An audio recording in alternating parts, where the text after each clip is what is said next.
Hey guys, it's Dave from computingforever.com. Over a year ago, I downgraded from having a smartphone, it was an iPhone, to one of these, to a regular, actually non-feature phone. This is just a basic Nokia 113. And I wanted to talk to you about my experiences with this decision and what it's been like owning one of these things. I mean, it's a really, really crappy phone. When I take it out of my pocket now, the phone, uh, people will often look at me like I've got three heads and say, wow, that's your phone? By today's standards, it's an awful phone, but that's exactly what I was going for. My decision to downgrade really followed from a series of videos that I'd done last year and the year before about smartphone addiction. In fact, a video I made last year really highlighting this, it's got about 24,000 views now. It's called Smartphone Addiction, The Epidemic Grows. I will include a link below in the description. In the video I talk about how smartphones have just simply become extremely pervasive in our society. They're everywhere. And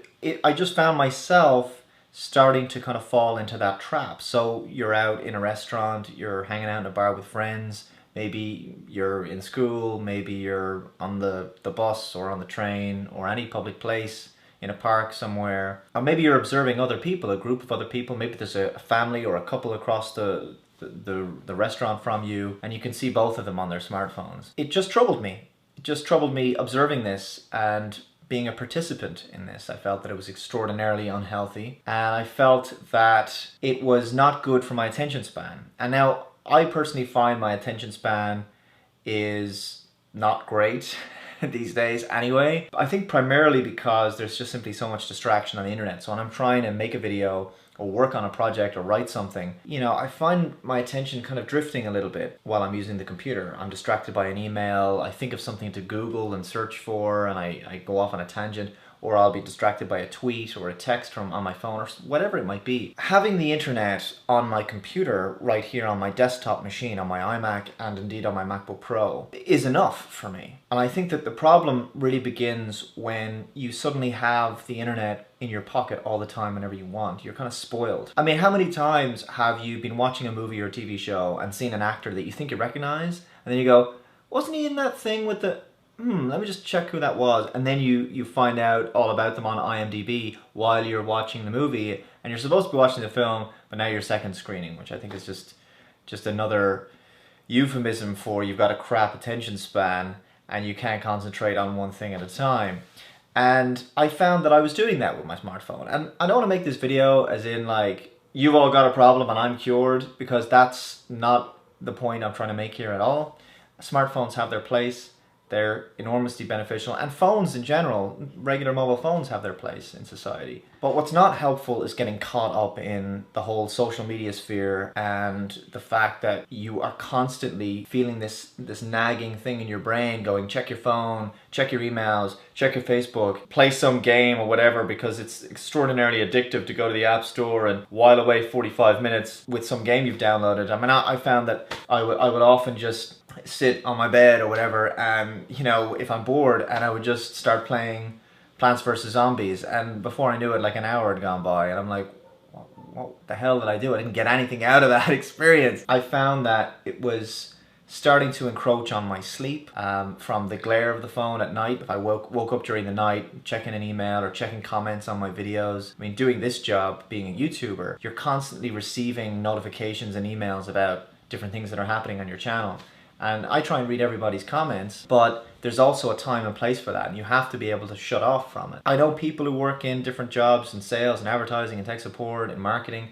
These people, I know that they're basically enslaved to their phone. I mean, it's like another part of them. These people are constantly connected day and night. And as I've said before in another video, smartphones, they can be great for productivity, but they can also make you much, much busier unnecessarily. Now there seems to be an expectation in a lot of corporate environments that people should start working on the train, on the way to work, or on the bus or whatever, and that they should be available to take work calls or check emails or send out and work on their spreadsheets or write up their documents or whatever they're doing, and to be available, from 7 a.m. to 12 a.m. the following morning. And it's just insane, and it's a form of corporate enslavement in a way. I personally started to find my smartphone very stressful, and it pissed me off enough that, you know, my friends would behave like this publicly, taking out their phones in mid-conversation. That annoyed me enough, but when I found myself doing it, then it started to be a problem, because I felt, well, I'm basically being a hypocrite here. And as well as that, I actually started to get quite stressed about it. I mean, working in technology and all the things that come with it, and having your own business or whatever, I mean, there's enough stress in life and enough stress in working without this other device, which just seems to be a little rectangular box of stress in itself, you know? I mean, there's just so much distraction, so much brain stimulation. And this is why mindfulness meditation has exploded all over the world, because it's a sign of the times that there's something fundamentally wrong in our society, that people are not able to disconnect, and they need to take their brains back to a simpler state where they're more in the moment and not constantly, you know,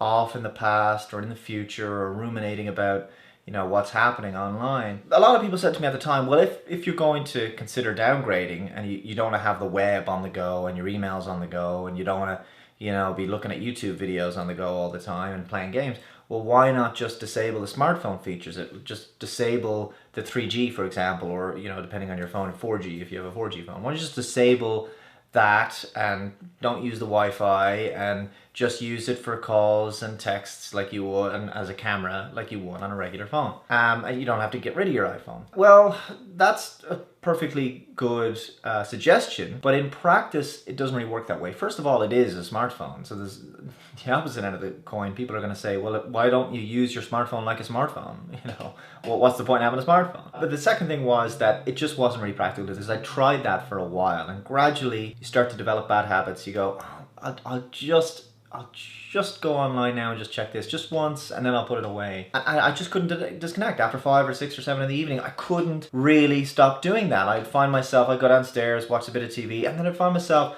I'd leave my phone up in my room, and I'd come back up to check the phone, and I'd check something, and it would be periodic. I'd go to the bathroom, I'd come back out, I'd check my phone, I'd go downstairs, I'd pick up the phone eventually, and I'd just keep doing it. So instead of doing it 10 times an hour, I was doing it just once an hour. But that was enough, because it pissed me off, because again, you know, you might get a somewhat important email or see something, and it distracts you, and then you end up going from that website to another website to 100 different things, and before you know it, you're now back on your smartphone again, and you're connected again. You're using it, and you're on it an hour, and you're like, oh man, it's 11 o'clock at night, and now the glare in my face, I can barely sleep. And that's the reason why it was just like, look, I'm one of these people, I just need to cut it out completely. So I got this. And what has it been like owning the Nokia 113?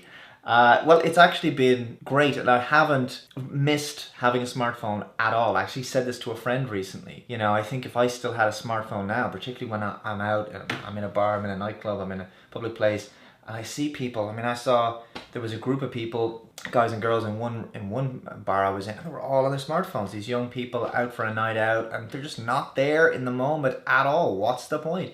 And it really frustrated me. You know, people go to a concert, or, you know, they go to their kids' school play, and they're there filming the thing instead of being there, and then they're just not present at all. You don't experience anything that way. These aren't videos you're ever going to watch again. Who cares? Okay, there's limitations. Firstly, I wish that the camera was better. It would be nice to have a great camera on it. Secondly, it's quite difficult to type a text message on this thing. I do a lot of texting, but you get used to it again. It's kind of like going back in time, because, you know, you have to like press the same key several times to get the right letter, and it's just a bit of a pain. But really, aside from that, I don't really care. And people do question, they say, well, that's your phone. I say, well, I actually had an iPhone and I downgraded. And then I proceed to explain to them, and it's a bit of a talking point, and they understand eventually, because everyone seems to understand that smartphones are, I mean, look, they're not evil, but, you know, that they are overused is what I would say. And people say, well, everything in moderation. It's hard, though. It's very difficult to get it in moderation. I appreciate the battery life as well. The relationship that people have with their smartphones is very strange, and they start to become very jaded about them after a while. After about a year and a half, they start to think, oh, I need a new smartphone. Like, they need a new smartphone. I mean, it's a real first world problem when the battery on your smartphone is just not quite as good as it used to be. It's a little bit ridiculous how people behave about their smartphones. The fact that they feel that they can't live without them at all. As the devices become more elaborate, as the applications they're running become more complex, you know, the battery goes down, and then you have to say, well, I'm doing a lot of streaming, you know, the battery life isn't quite as good, you know, I want to get a phone with a better battery. And then it's, well, the screen on this new phone is better, I'll be able to watch my movies in slightly higher quality, so I'll get this new phone. Oh, the camera on that phone is slightly better, it's 2 megapixel higher, you know, it's got a higher dynamic range or whatever. I'll go and buy that. And it just never really ends. And this is something I spoke to my friend Harry before. You know, when you're doing reviews of smartphones, particularly Android handsets, you're splitting hairs and picking out little scraps of details in terms of how they differ. They're all more or less the same in every single generation. And it's just, it runs the same device. They're all pretty much great. They'll all have SD card expansion, and they'll all have quad core processors or whatever, and a couple of gigs of RAM, and 16 gigs of storage by default, and front and rear cameras. And you know, it's like some of them are waterproof and it's water resistant or whatever. And it's like, yeah, you know, no matter how great each incremental smartphone becomes in each generation and each year, you're still going to replace it in about the same time. And it just doesn't make any difference. You know, you're going to adapt to however great they become and then quickly move on. It's like anything else. It's the nature of consumerism. And the other big problem is selling your phone. Okay, it's virtually impossible for me to sell that piece of crap. But the point is that if you, for example, buy your phone unlocked, you know, you could spend 100 quid on a smartphone or 600 quid on a smartphone.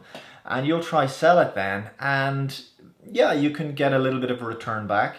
But the other problem is you'll have to have paid quite a bit of money to buy it unlocked. And if you don't buy it unlocked, you buy it on contract, well then it's kind of difficult to sell it, because as in my experience, people have said things like, well, what network are you on? And you're like, oh crap. Because it's locked to one network by default, then they're going to have to get it unlocked, or they might expect you to get it unlocked. And even though it might only cost like 10 euros to get it unlocked, or you may even be able to do it for free yourself, people still won't buy it off you sometimes, you know. And some people will, people I think who know what they're doing and know how the whole smartphone game works. But a lot of people just, they won't do it, they won't buy it off you. Or they go, nah, I'll wait till I can find a smartphone, that particular smartphone for sale on my network. And you're like, oh, I do enjoy reviewing the smartphones and using them, but owning them, not really. I think it's kind of the best of both worlds. I get to have the wow factor every time I unbox and review a smartphone, which is rare enough. I don't do a huge amount of smartphone unboxings and reviews. It doesn't go away from me. And I think if I owned it for any length of time, it would start to dissipate. In short, I have not missed owning a smartphone at all. It's nice to basically be able to put the internet away when I turn off my computer. Now, it can be limiting, of course.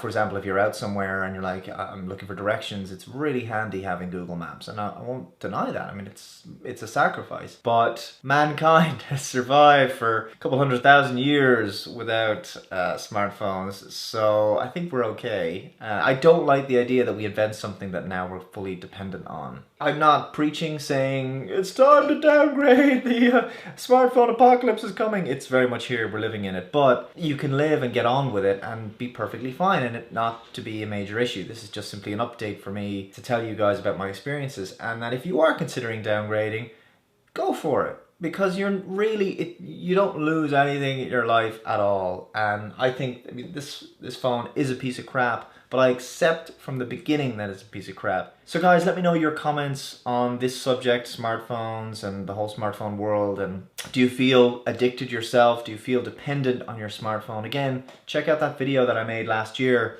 the smartphone addiction, the epidemic grows. Tell me about your feelings on your phone and your relationship with your phone, and how long you've had your phone, and whether you're already thinking about upgrading, or maybe right now you're thinking about checking your phone and seeing what's happening. If you are interested in downgrading, or if you have downgraded, please let me know how that's gone for you and what phone you've downgraded to. Again guys, please hit that like button, you know it's appreciated, helps to keep the show going. And of course, you can follow me on Twitter at Lax78, and Computing Forever is over on Facebook and Google+, where I post videos and all sorts of other stuff over there, and articles. And of course you can visit computingforever.com for other content in a blog form that I like to write sometimes. Thank you again for watching guys, and of course please hit that big red subscribe button to stay up to date on all the latest content on my channel. I'll see you in the next one. Bye bye.